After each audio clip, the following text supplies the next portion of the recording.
इस वीडियो में हम एप्लिक में इस्तेमाल होने वाले कच्चे माल और विभिन्न प्रकार की स्टिचिंग के बारे में जानेंगे। स्टिचिंग के आधार पर एप्लिक 5 प्रकार की होती है। Needle turn applique, reverse applique, raise applique, felt applique और embroidery applique. Needle turn applique में हम कपड़े की कई लेयर्स को हाथों से सीलते हैं। इसके लिए हम एम्ब्रॉयडरी हुक का इस्तेमाल करते हैं ताकि फैब्रिक को हम टाइटली स्ट्रेच कर सकें।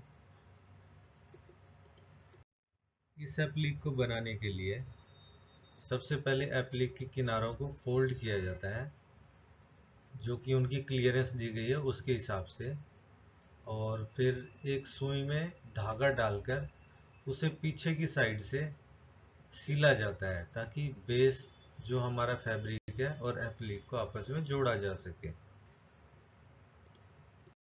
इस टेक्निक में टाँके के द्वारा बहुत छोटे डिस्टेंस को कवर किया जाता है एप्लिक पर। इस तरह से छोटे छोटे कई टाँकों को मिलाकर हम पूरे एप्लिक को कवर करते हैं। और इसमें धागे के जो टाँके होते हैं वो क्योंकि पीछे की साइड होते हैं तो वो सामने नहीं दिखते।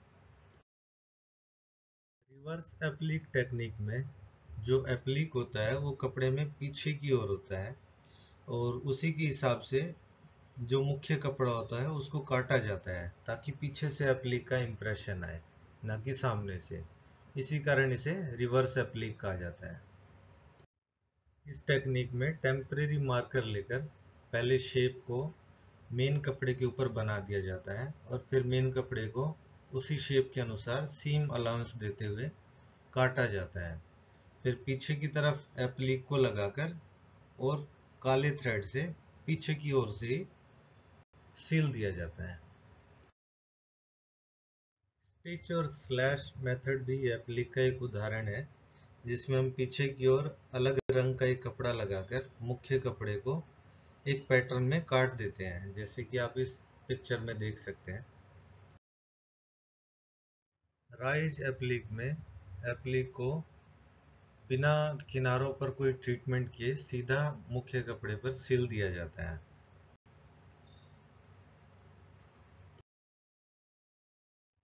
फेल्ट एप्लिक में स्टिचिंग की टेक्निक के आधार पर अन्य एप्लिक टेक्निकों से कोई अंतर ज़्यादा नहीं होता, लेकिन इसमें इस्तेमाल होने वाला जो फेल्ट कपड़ा है वो इसे बाकी टेक्निक से अलग बनाता है। फेल्ट का कपड़ा पानी में जाने से श्रिंक होता है, इसी कारण या तो पॉलिएस्टर फेल्ट या फिर प्री श्रिंक फेल्ट का ही इस्तेमाल करना चाहिए इस एप्लिक को बनाने के लिए। और इसमें डिज़ाइन को ट्रांसफ़र करने के लिए हमें प्रिंटेबल डिसॉल्वेबल पेपर, जो कि पानी में घुलनशील पेपर हो, उसी का ही इस्तेमाल करना चाहिए। फेल्ट पर सिलाई के लिए हमें एम्ब्रॉयडरी नीडल्स की ज़रूरत पड़ती है और उसे व्हिप स्टिच के द्वारा सिला जाता है मुख्य कपड़े पर। हैंड एम्ब्रॉयडरी एप्लिक में एप्लिक को स्टिच करने के बाद उसकी चारों ओर किनारों पर कढ़ाई कर दी जाती है। अब हम जानेंगे कि हाथ से होने वाली स्टिचेस कितने प्रकार की होती है। इनमें सबसे पहली होती है स्ट्रेट स्टिचेस, जिसमें हम एक सीधी रेखा में धागे और सुई के द्वारा कपड़े के ऊपर और नीचे सिलते जाते हैं। स्ट्रेट स्टिच को रनिंग स्टिच भी कहा जाता है। इसमें सुई को कपड़े के पीछे की तरफ से घुसाकर फिर ऊपर की साइड से निकालते हुए थोड़ी सी आगे बढ़ाकर वापस पीछे की साइड ले जाते हैं और इस प्रोसेस को लगातार रिपीट करते हैं तब तक जब तक कि हमें चाहिए स्टिचेस प्राप्त नहीं हो जाती। बास्टिंग स्टिच को टैकलिंग स्टिच भी कहा जाता है। ये टेम्परेरी स्टिचेस होती हैं। इसमें धागे को इंक्लाइंड कर कर सीला जाता है, जैसे कि आप पिक्चर में देख सकते हैं। इसमें धागे के जो किनारे होते हैं उनको ऊपर और नीचे की साइड से लाते हुए 45 डिग्री या 60 डिग्री तक झुका दिया जाता है।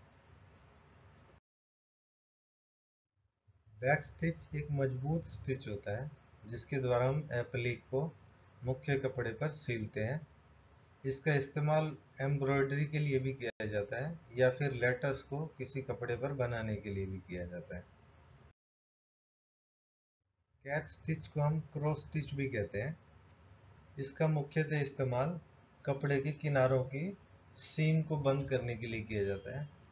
इसे हम हेमिंग या लाइनिंग गारमेंट्स में भी इस्तेमाल करते हैं। स्लिप स्टिच को हम ब्लाइंड स्टिच भी कहते हैं।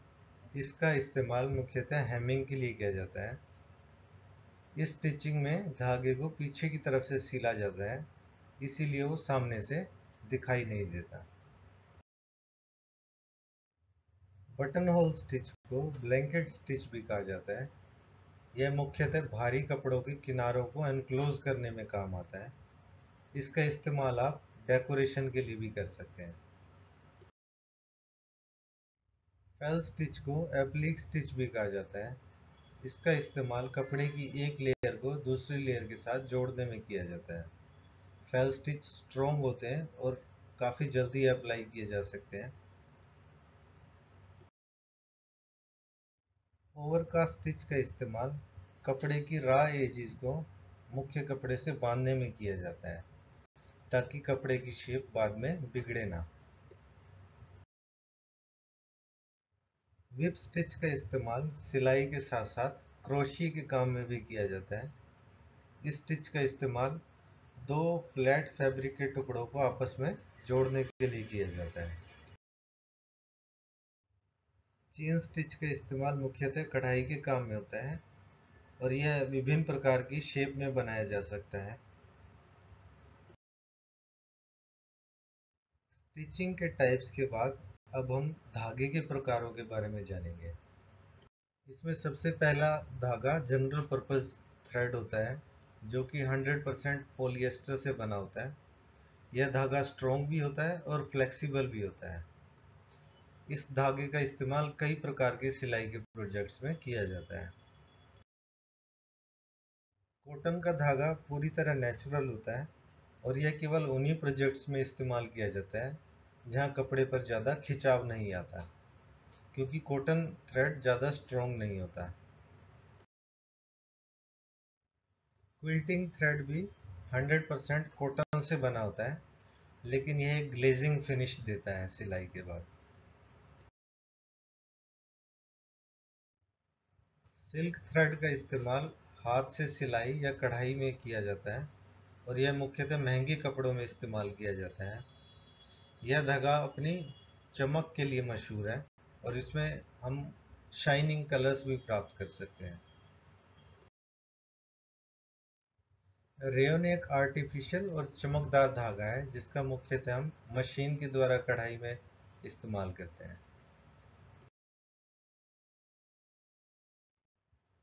लिनन के धागे का इस्तेमाल हम भारी और मोटे कपड़ों की सिलाई करने के लिए करते हैं।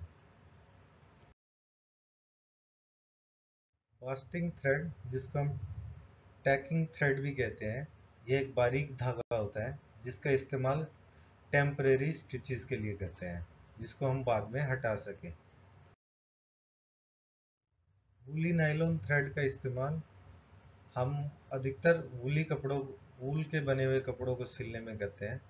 इसका इस्तेमाल हम अलग अलग डिज़ाइन बनाने के लिए भी कर सकते हैं। कपड़े की सजावट के लिए भी इसका इस्तेमाल होता है। इनविजिबल थ्रेड का इस्तेमाल हम वहाँ करते हैं जहाँ हम धागे को दिखाना नहीं चाहते हैं। ये धागा अधिकतर नायलॉन से बना होता है और इसका मेल्टिंग पॉइंट काफ़ी कम होता है, इसलिए इन्हें प्रेस करना अवॉइड करना चाहिए। मेटालिक थ्रेड चमकदार थ्रेड होते हैं जिनके ऊपर मेटल की डस्ट लगी होती है। इसका इस्तेमाल अधिकतर डेकोरेशन के लिए किया जाता है। धागे के प्रकारों के बाद अब हम धागे के टाइप के बारे में जानेंगे कि हम धागे का चुनाव कैसे करते हैं, उसका साइज कैसे डिसाइड होता है। इसके लिए हम थ्रेड वेट का इस्तेमाल करते हैं। जो हमारा जनरल पर्पस थ्रेड होता है उसका वेट 40 से 50 WT लिखा होता है इसकी रील पर। जैसे जैसे धागे का ये WT नंबर बढ़ता है, वैसे वैसे इसकी थिकनेस घटती जाती है।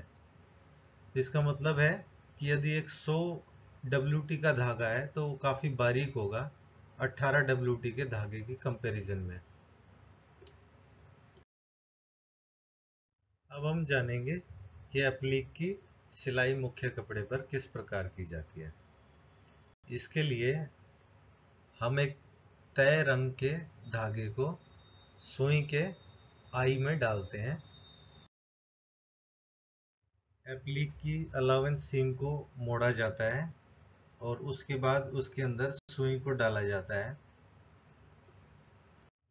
यहाँ ध्यान देना चाहिए कि सुई को ट्रेसिंग की आउटलाइन पर ही डाला जाता है, ना कि एप्लीक के किनारों पर। अब एप्लीक और फैब्रिक के टुकड़ों को हाथों से पकड़ते हुए नीडल को कपड़े के आगे की तरफ से डालकर और पीछे की साइड से निकाला जाता है। फैब्रिक और एप्लीक के टुकड़ों को हाथ में जेंटली पकड़ते हुए सुई को कपड़े के पीछे की तरफ ले जाया जाता है।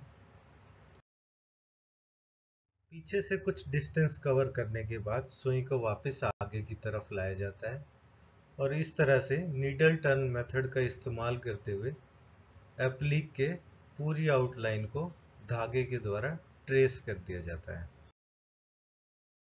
यदि एप्लीक में कुछ जगह ऐसी है जो बाकी फैब्रिक के कंपैरिजन में भारी हैं, तो उन जगह पर हम बैक स्टिचेस का भी इस्तेमाल कर सकते हैं ताकि वो अच्छे से आउटलाइन को होल्ड कर सके।